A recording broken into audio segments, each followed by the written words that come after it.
Cover करवा दूंगा, ये दोस्तों मेरी गारंटी आपसे दावा है। तो देखते हैं दोस्तों इस मॉडल पेपर का फर्स्ट क्वेश्चन क्या होगा।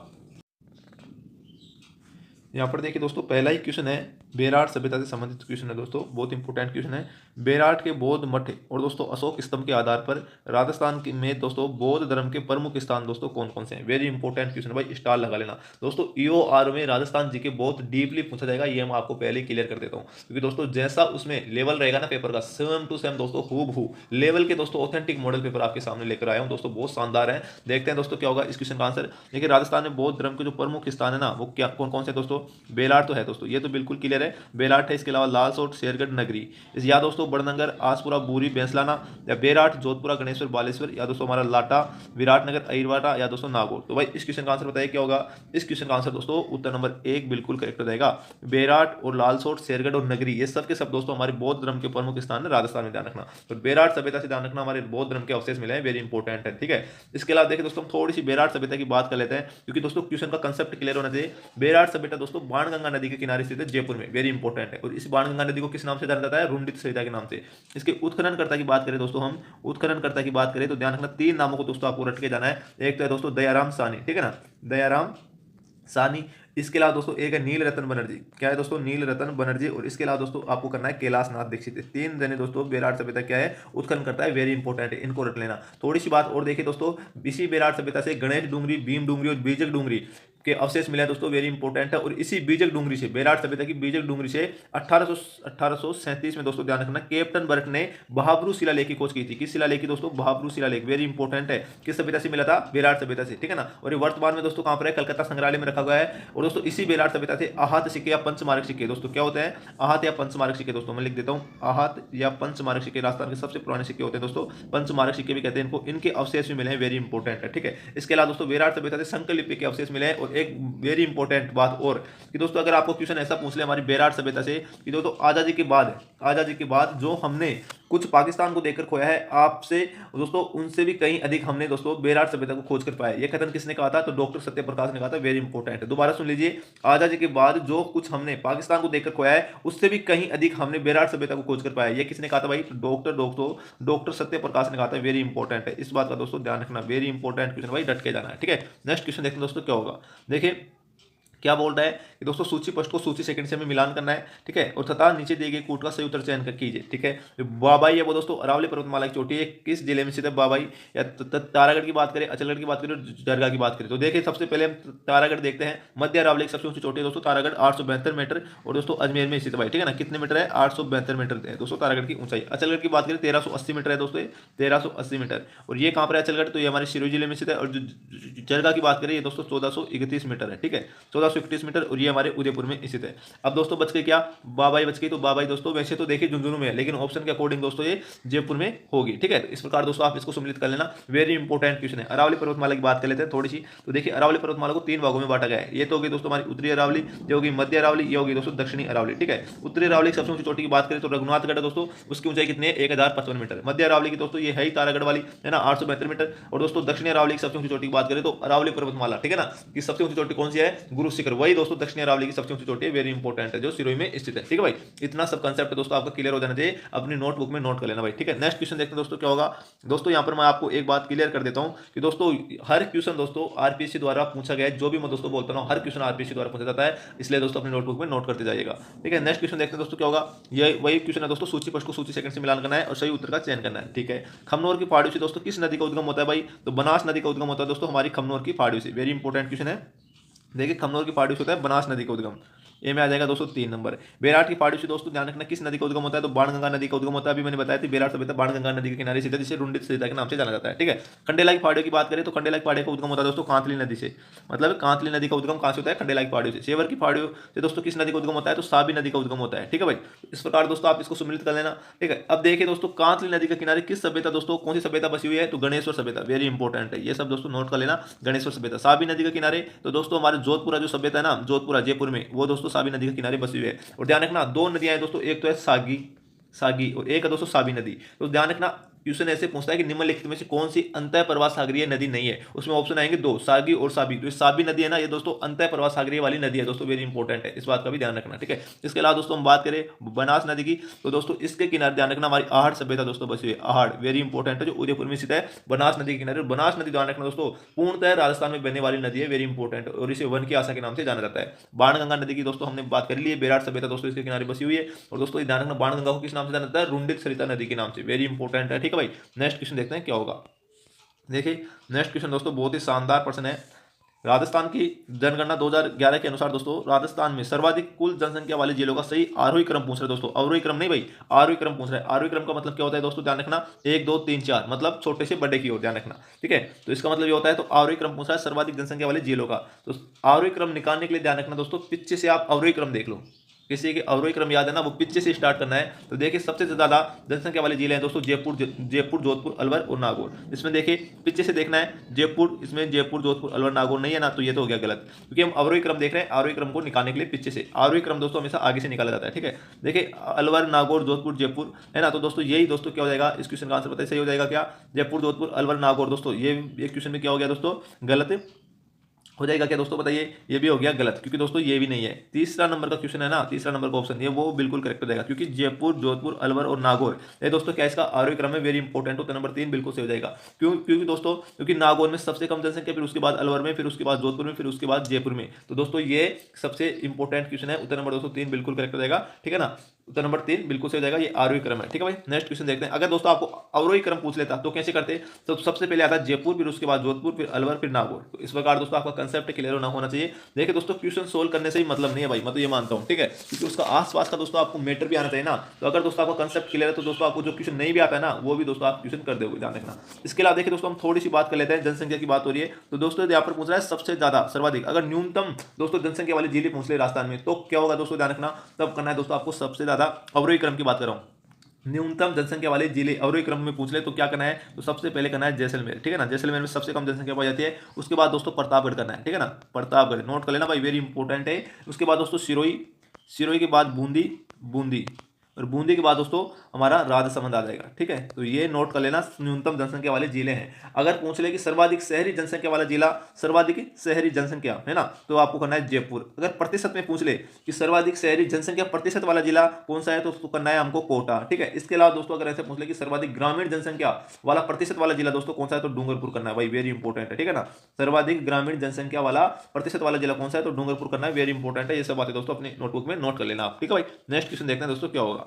देखिए बहुत ही शानदार प्रश्न है, क्या बोल रहा है, 1925 में अखिल भारतीय जाट महासभा का अधिवेशन कहाँ आयोजित हुआ था। गलती से भाई यहाँ पर देखिए सीखकर कूदन मत कर देना दोस्तों, क्योंकि जाट अखिल भारतीय जाट महासभा का अधिवेशन कहाँ आयोजित हुआ था, तो ये हुआ था हमारे अजमेर के पुष्कर में हुआ था, ध्यान रखना, वेरी इंपॉर्टेंट। और किसकी अध्यक्षता में हुआ था, अगर ऐसा पूछ ले तो भरतपुर के महाराजा कृष्ण सिंह की अध्यक्षता में हुआ था, वेरी इंपॉर्टेंट है, ध्यान रखना, नोट करना। भरतपुर के महाराजा थे कृष्ण सिंह, वेरी इंपॉर्टेंट है भाई, कौन थे, कृष्ण सिंह की अध्यक्षता में दोस्तों ये सम्मेलन आयोजित हुआ था अजमेर के पुष्कर में। अगर घुमा फिरा के क्वेश्चन आपको ऐसा पूछ ले, यही क्वेश्चन कि अखिल भारतीय जाट महासभा का पहला अधिवेशन कहाँ आयोजित हुआ था, तो ये भी दोस्तों अजमेर पुष्कर में आयोजित हुआ था, वेरी इंपॉर्टेंट क्वेश्चन है, ठीक है। तो ये सब बातें दोस्तों ध्यान रखना। सीकर के कूदन में तो दोस्तों कूदन हत्याकांड हुआ था, ध्यान रखना, क्वेश्चन पूछा गया भी है ये क्वेश्चन, रीड वो सॉरी सेकंड ग्रेड में क्वेश्चन पूछा गया था कि कूदन हत्याकांड कहाँ हुआ था, तो दोस्तों ध्यान रखना सीकर में हुआ था भाई, वेरी इंपॉर्टेंट है, ठीक है। नेक्स्ट क्वेश्चन देखते हैं दोस्तों क्या होगा।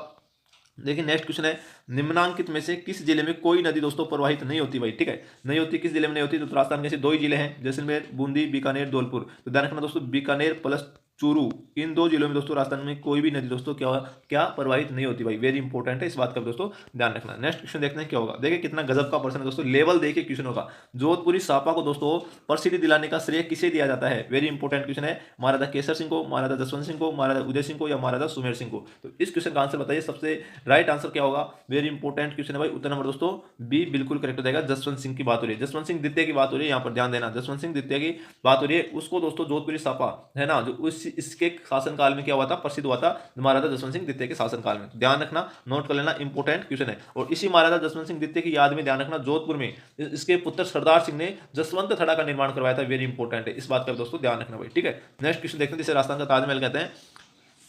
अगला प्रश्न है, कोकरू आभूषण शरीर के किस हिस्से में पहना जाता है। कोकरू आभूषण बड़ा गजब का है, कान में, कलाई में, गर्दन में या दांत में। तो कोकरू आभूषण हमारे कान का आभूषण है, उत्तर नंबर ए इस क्वेश्चन का आंसर बिल्कुल सही हो जाएगा।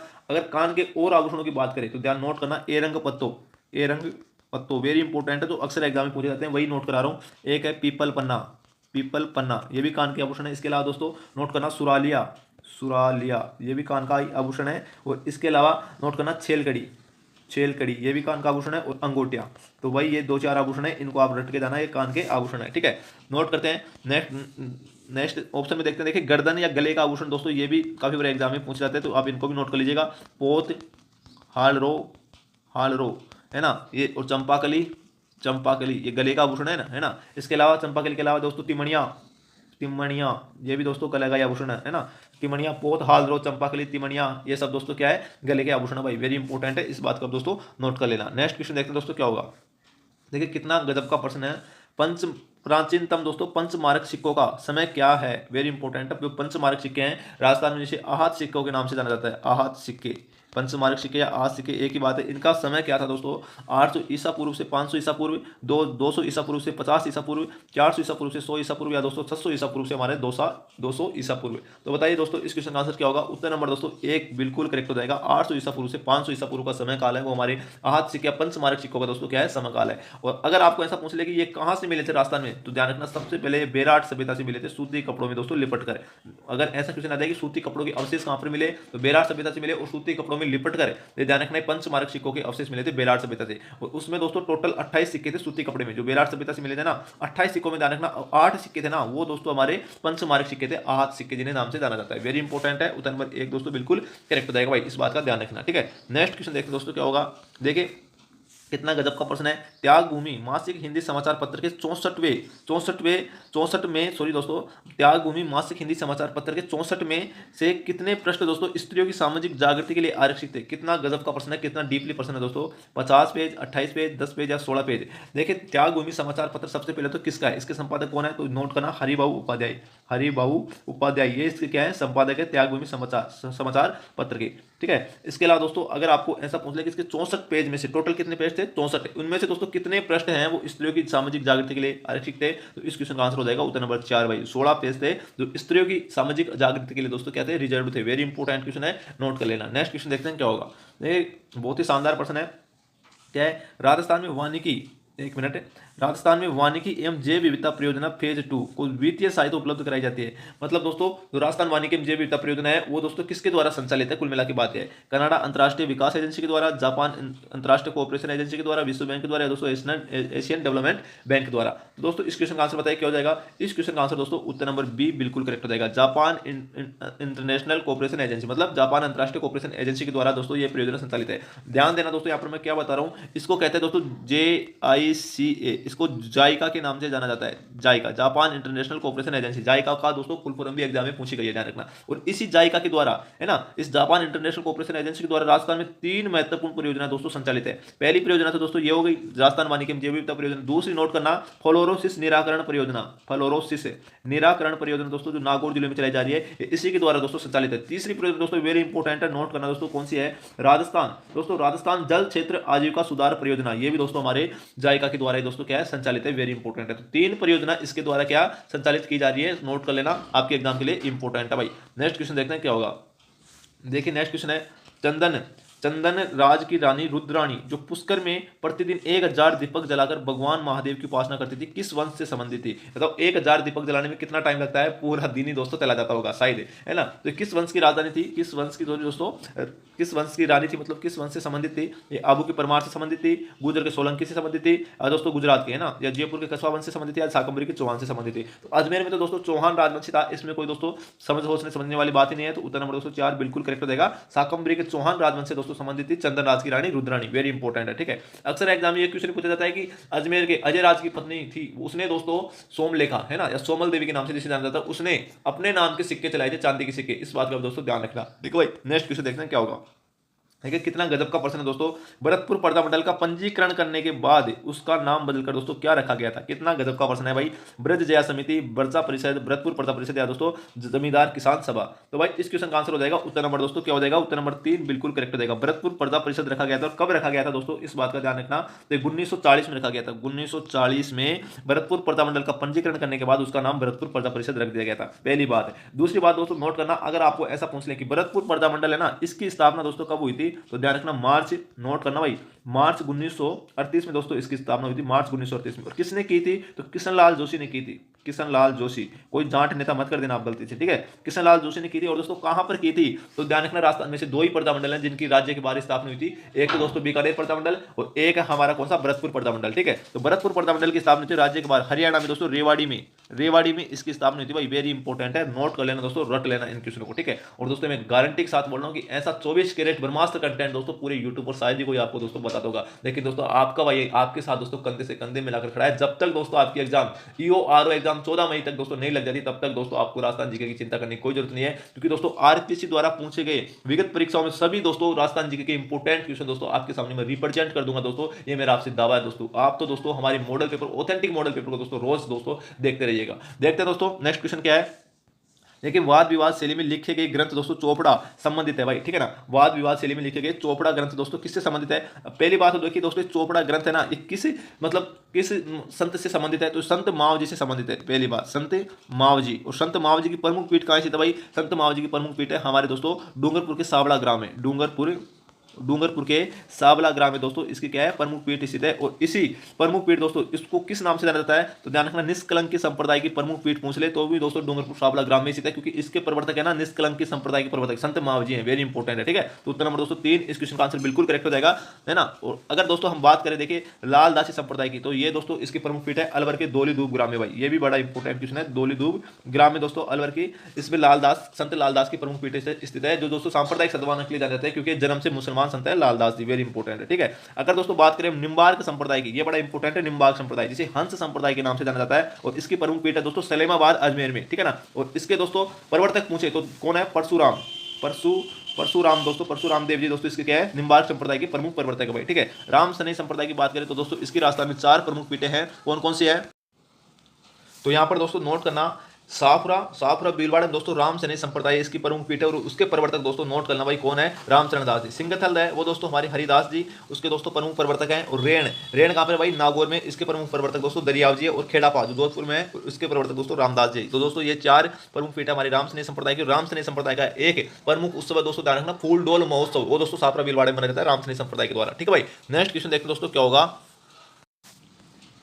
यहां पर देखिए दोस्तों नेक्स्ट क्वेश्चन है, 2011 की जनगणना के अनुसार निम्नलिखित में से किस जिले में नगरीय जनसंख्या का सर्वाधिक प्रतिशत रहा है? दोस्तों मैंने अभी आपको थोड़ी देर पहले क्वेश्चन बताया था, ये नगरीय जनसंख्या दोस्तों, शहरी जनसंख्या पूछ ले सर्वाधिक, वो दोस्तों हमारे किस जिले में है? कोटा जिले में, है ना। न्यूनतम शहरी जनसंख्या पूछ ले तो कौन सा जिला करना है आपको? डूंगरपुर। ये क्वेश्चन दोस्तों मैं आपको बता चुका हूं, क्योंकि दोस्तों ये क्वेश्चन भाई आ चुका है, ठीक है ना। तो दोस्तों नोट कर लेना, हर क्वेश्चन आपके एग्जाम के लिए इंपॉर्टेंट है भाई, ठीक है। शहरी जनसंख्या पूछे, अगर दोस्तों आपको ध्यान रखना प्रतिशत में नहीं पूछे और वैसे पूछे तो आपको दोस्तों करना है जयपुर। ध्यान रखना कि सर्वाधिक शहरी जनसंख्या वाला जिला जयपुर, अगर प्रतिशत में पूछे तो कोटा, इस बात का भी ध्यान रखना। नेक्स्ट क्वेश्चन देखते हैं क्या होगा।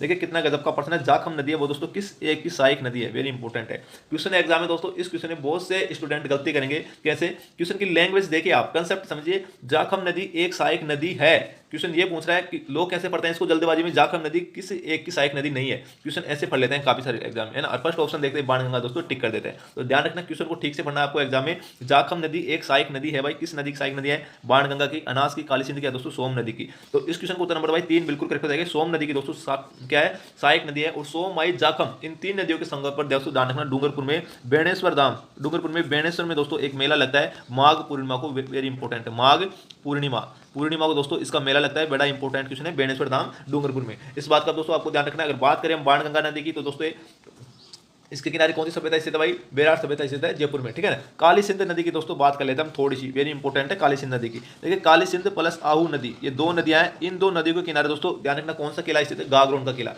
पहली बात। दूसरी बात दोस्तों, इस काली सिंध नदी पर है ना कोटा में दोस्तों इस काली सिंध नदी पर इस बात का ध्यान रखना एक बांध बन रहा है जो बड़ा इंपॉर्टेंट है, नवनेरा बांध, जो एग्जाम में काफी बार पूछा जा रहा है, नवनेरा बांध, ठीक है ना। वो काली सिंध नदी पर स्थित है कोटा में। इसे दोस्तों नवनेरा बांध के नाम से जाना जाता है, नवनेरा बांध के नाम से। तो जैसा क्वेश्चन आए वैसा आपको एग्जाम में कर देना है, ठीक है। नेक्स्ट क्वेश्चन देखते दोस्तों क्या होगा।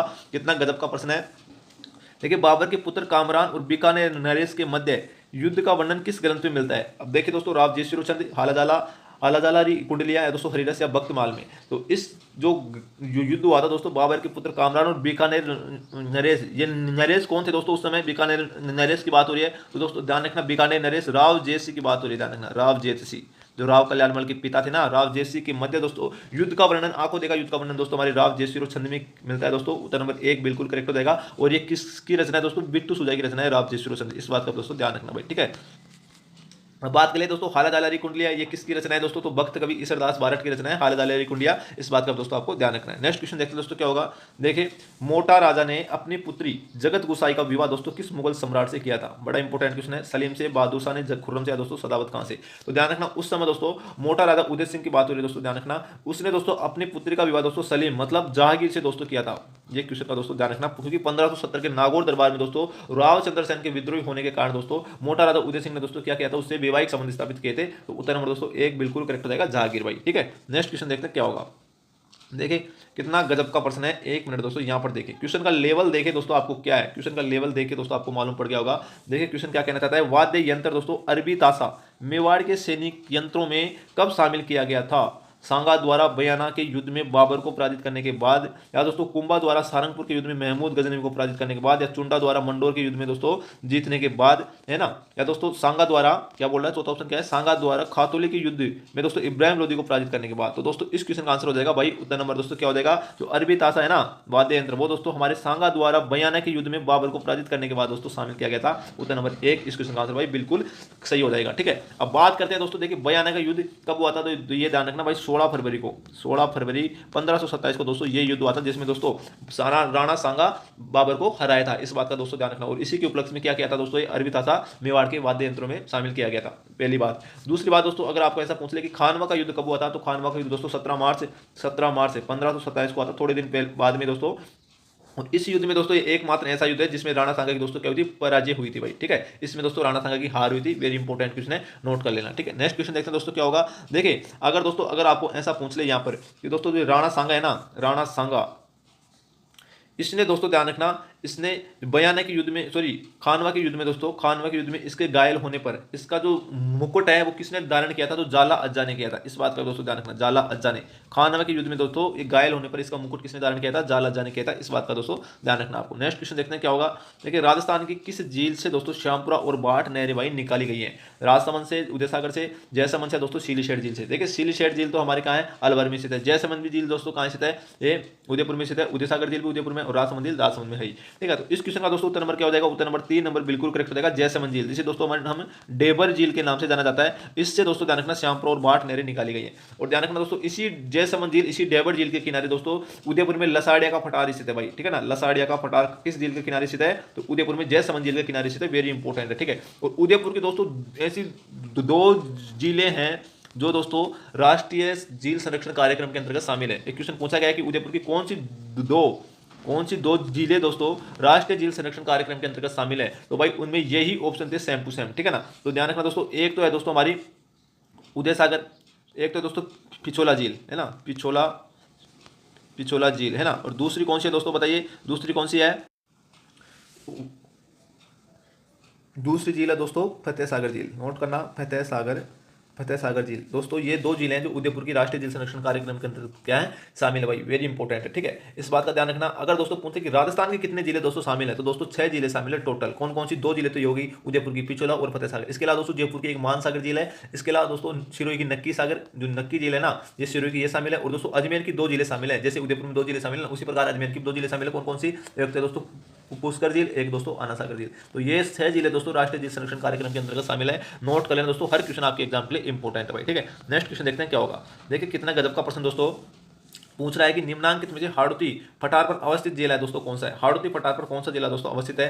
सिरोही, धौलपुर, कोटा और दोस्तों टोंक। तो दोस्तों बड़ा आसान सा प्रश्न, उत्तर नंबर 4 इस क्वेश्चन का आंसर बिल्कुल करेक्ट हो जाएगा, कोटा। लेकिन दोस्तों यहाँ पर ध्यान देना, जो मैं बता रहा हूँ नोट करना दोस्तों, बड़ा इंपॉर्टेंट है आपके लिए। इस हाड़ौती की पठार को दोस्तों ध्यान रखना, राजस्थान के दक्षिणी पूर्वी पठारी प्रदेश के नाम से जाना जाता है। दक्षिणी पूर्वी दोस्तों पठारी प्रदेश के नाम से जाना जाता है इसी हाड़ौती के पठार को दोस्तों। और दोस्तों ध्यान रखना, इस हाड़ौती के पठार में ही जो दोस्तों संरचनाएं पाई जाती है, कौन कौन सी? पहली है दोस्तों विंध्यन कगार भूमियां। विंध्यन कगार भूमियां हैं वो दोस्तों इसी हाड़ौती के पठार में पाई जाती है। जो किससे बनी होती है दोस्तों? ध्यान रखना, बालू का पत्थरों से। एक क्वेश्चन दोस्तों बड़ा इंपॉर्टेंट है, विंध्यन कगार भूमियां किस भौतिक प्रदेश का हिस्सा है? तो हाड़ौती के पठार का या दोस्तों दक्षिणी पूर्वी पठारी प्रदेश का। किससे बनी होती है विंध्यन कगार भूमियां? तो बालू का पत्थरों से बनी होती है, जिसे सैंडस्टोन कहते हैं। दूसरा नोट करना, इसी हाड़ौती के पठार में दोस्तों डग गंगधर भूमियां, गंगाधर भूमिया दोस्तों ये भी इसी हाड़ौती के पठार में पाई जाती है, और मुकुंदरा की पहाड़ियां भी हाड़ौती के पठार में पाई जाती है। ये बात दोस्तों आप नोट कर लेना, ठीक है भाई। नेक्स्ट क्वेश्चन देखते हैं क्या होगा। देखिए जो नेक्स्ट क्वेश्चन है क्या बोल रहा है कि निम्नांकित में से कौन सा पश्चिमी राजस्थान में पाए जाने वाला बालू का स्तूप का प्रकार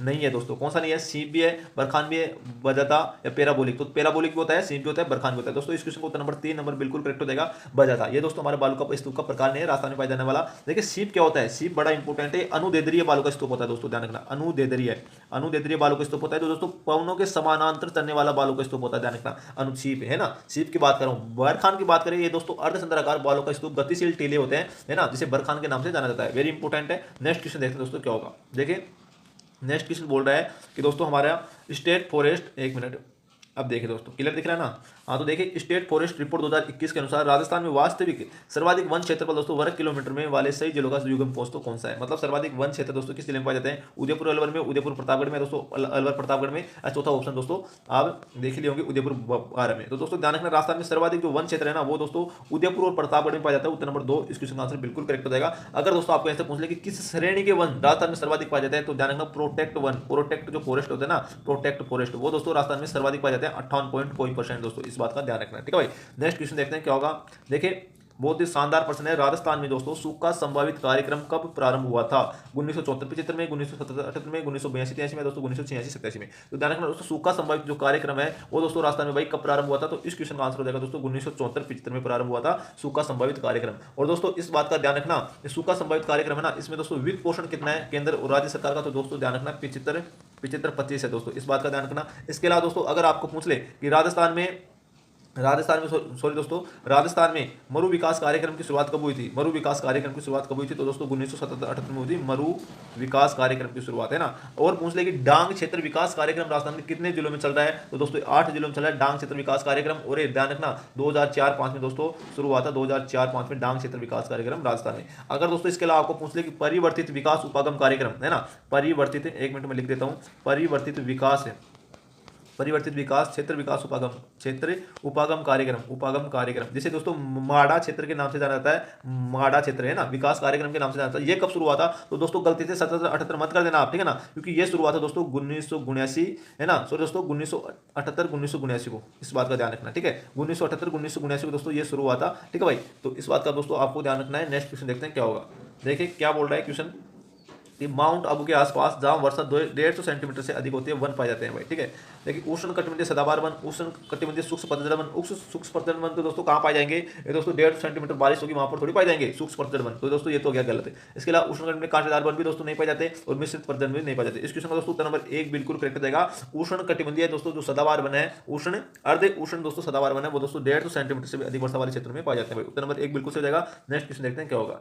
देखिए क्वेश्चन क्या बोल रहा है कि राजस्थान के किस जिले में पहाड़ियों पर खड़ी एशिया की सबसे बड़ी तोप है। दोस्तों बड़ा आसान सा प्रश्न है, अचलगढ़ दुर्ग, नाहरगढ़ दुर्ग, जयगढ़ या दोस्तों तारागढ़ दुर्ग। तो दोस्तों ये जयबाण तोप है दोस्तों, सबसे बड़ी कौन सी तोप है, इसको जयबाण के नाम से जाना जाता है, जयबाण तोप, है ना। और किसने बनाई थी, सवाई जयसिंह ने बनाई थी दोस्तों। और इस क्वेश्चन का दोस्तों उत्तर नंबर 3 बिल्कुल करेक्ट हो जाएगा, जयगढ़ के किले में स्थित है। और इसी जयगढ़ को दोस्तों ध्यान रखना चिल्हे का टीला के नाम से जाना जाता है, चिल्हे का टीला दोस्तों, इसी जयगढ़ के दुर्ग को कहते हैं भाई, ठीक है। नाहरगढ़ दुर्ग की बात करें तो ये भी बड़ा इंपॉर्टेंट है, इसे दोस्तों सुदर्शनगढ़ के नाम से जाना जाता है, सुदर्शनगढ़, है ना, नाहरगढ़ के किले को। और दोस्तों इसी नाहरगढ़ के किले में एक जैसे है ना, एक जैसे 9 महल है दोस्तों। और किसने बनवाया था भाई, है ना, तो माधो सिंह ने बनाया था। इस बात का दोस्तों ध्यान रखना, किसने, माधो सिंह ने बनाया था, जयपुर की राजा माधो सिंह ने। इस क्वेश्चन का दोस्तों ध्यान रखना। तो तारागढ़ की बात करें तो तारागढ़ दोस्तों अजमेर के जिले में स्थित है। तो तारागढ़ जिसे दोस्तों गढ़ बीटले के दुर्ग के नाम से जाना जाता है। और इसी तारागढ़ को दोस्तों राजस्थान का जिब्राल्टर के नाम से भी जाना जाता है, ठीक है भाई, वेरी इंपॉर्टेंट है। तारागढ़ अजमेर वाली तारागढ़ को दोस्तों 2 नामों से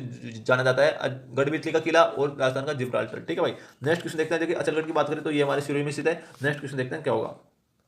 यहाँ पर देखिए दोस्तों निम्नांकित में से कौन सा युग्म सही नहीं है। छप्परवाड़ा झील ये दोस्तों जयपुर में स्थित है, बिल्कुल सही है। ताल छप्पर झील दोस्तों चूरू में स्थित है, ये भी बिल्कुल सही है ना, खारी पानी झील है। इसके अलावा बालसमंद झील है, ये दोस्तों राजसमंद में नहीं है भाई, बालसमंद झील है हमारे दोस्तों जोधपुर में, नोट कर लेना, ठीक है। कावोद झील भी दोस्तों जोधपुर में स्थित है। और काईलाना झील दोस्तों देखिए ऐसे 2 झीलें कंफ्यूज है, एक तो कावोद झील है, कावोद झील ये भी दोस्तों जोधपुर में स्थित है। और ये खारे पानी झील है कावोद वाली, है ना। और एक है दोस्तों काईलाना झील, काईलाना ये कहाँ स्थित है भाई, काईलाना झील तो ये दोस्तों हमारे बीकानेर में स्थित है, इस बात का ध्यान रखना। जयसमंद झील दोस्तों उदयपुर में स्थित है, भी मैंने आपको बताया था, डेवर झील वाली। नेक्स्ट क्वेश्चन देखते हैं क्या होगा। देखिए कितना शानदार प्रश्न है, क्या बोल रहा है दोस्तों, हाली द्वारा हल जोतना आरंभ करते समय जो गोगा राखड़ी बांधी जाती है उसमें कितने गांठें होती है दोस्तों? कितना गजब का प्रश्न है भाई। 9, 5, 2 या 7? दोस्तों आपको इस बात का मालूम होना चाहिए कि गोगा नवमी कब मनाई जाती है। गोगा नवमी कब मनाई जाती है? क्वेश्चन भी काफी बार एग्जाम में पूछा जाता है। तो भाद्रपद दोस्तों कब मनाई जाती है बताइए? गोगा नवमी दोस्तों भाद्रपद कृष्ण नवमी को मनाई जाती है भाई, ठीक है ना। कृष्ण नवमी को मनाई जाती है और नवमी है तो दोस्तों जिसमें 9 गांठें बांधी जाती है नाक में। उत्तर नंबर दोस्तों क्या हो जाएगा? उत्तर नंबर 1 दोस्तों बिल्कुल करेक्ट हो जाएगा। गोगा राखड़ी 9, उसमें कितने गांठें होती है? 9 गांठें होती है। अगर गोगा जी की बात करें तो दोस्तों इनका जन्म कहाँ पे होता? चूरू के ददेरवा गांव में होता है ना। चूरू के ददेरवा गांव में दोस्तों गोगा जी का जन्म हुआ था। वेरी इंपॉर्टेंट है, इस बात का दोस्तों ध्यान रखना भाई, ठीक है। नेक्स्ट क्वेश्चन देखते हैं दोस्तों क्या होगा। यहाँ पर देखिए क्या बोल रहा है कि गैर नृत्य के समय पैरों में बांधे जाने वाली घुंघरुओं की पट्टी को क्या कहा जाता है भाई? गैर नृत्य दोस्तों ध्यान रखना किसका नृत्य है? ये बिलों का नृत्य है। और ये उस समय घुंघरुओं की जो पट्टी बांधी जाती है पैरों में उसको क्या कहा जाता है? मतलब आभूषण से संबंधित क्वेश्चन है। रमजोल, रबाज, चंगू या दोस्तों मांदल के नाम से जाना जाता है। तो इस क्वेश्चन का दोस्तों उत्तर नंबर 1 बिल्कुल करेक्ट हो जाएगा, जिसे रमजोड़ कहा जाता है। रमजोड़ दोस्तों पैरों का आभूषण है जिनमें दोस्तों जो गैर नृत्य करते समय पैरों में पट्टी बांधी जाती है, जिसमें घुंघरू घुंघरू लगे होते हैं, उसको दोस्तों रमजोड़ के नाम से जाना जाता है भाई, ठीक है। नेक्स्ट क्वेश्चन देखते हैं क्या होगा। देखिए आज का लास्ट क्वेश्चन है दोस्तों, राजस्थान में पर्यावरणीय एवं जलवायु परिवर्तन निदेशालय की स्थापना कब हुई थी? बहुत ही शानदार प्रश्न दोस्तों। एक क्वेश्चन हाल ही में दोस्तों 2021-22 में दो बार दोस्तों दो बार एक क्वेश्चन हूबहू दोस्तों पूछा गया। एक तो इस एग्जाम में और एक दोस्तों जो एपीएससी की एग्जाम लगी थी उसमें दोस्तों ध्यान रखना। 2010, 2018, 2019 या 2020 में। तो भाई इस क्वेश्चन का आंसर बताइए क्या हो जाएगा? उत्तर नंबर दोस्तों क्या हो जाएगा? उत्तर नंबर दोस्तों 2019 हो जाएगा। इस क्वेश्चन का आंसर उत्तर नंबर 3 बिल्कुल करेक्ट हो जाएगा, ठीक है। 2019 में पर्यावरण एवं जलवायु परिवर्तन निदेशालय की स्थापना की गई थी हमारे 2019 में। देखिए कुछ दोस्तों महत्वपूर्ण जो अनुसंधान केंद्र उनकी भी बातें कर लेते हैं। देखिए राष्ट्रीय सरसों अनुसंधान केंद्र सेवर भरतपुर में स्थापित किया गया था। इसके अलावा दोस्तों हम जो राष्ट्रीय मसाला अनुसंधान केंद्र की बात करें तो ये दोस्तों तजबी हमारे अजमेर में स्थित है, ठीक है ना। अगर दोस्तों केंद्रीय ऊंट एवं अनुसंधान की बात करें तो जोहड़बीर बीकानेर में स्थित है। इसके अलावा दोस्तों हम बात करें कि केंद्रीय भेड़ एवं ऊन अनुसंधान केंद्र की तो अभिका टोंक में स्थित है, ठीक है ना। तो ये सब बातें दोस्तों आपको ध्यान रखना है। आज के लिए दोस्तों इतना ही। और दोस्तों ऐसा ही 24 कैरेट ब्रह्मास्त्र कंटेंट वाले मॉडल पेपर देखने के लिए दोस्तों हमारे चैनल को सब्सक्राइब कर दीजिएगा, क्योंकि दोस्तों आप ही नहीं करोगे तो यार कौन करेगा? आपका भाई दोस्तों आपके लिए इतनी मेहनत करा है तो आपका फर्ज बनता है भाई चैनल को जरूर सब्सक्राइब कर देना, क्योंकि दोस्तों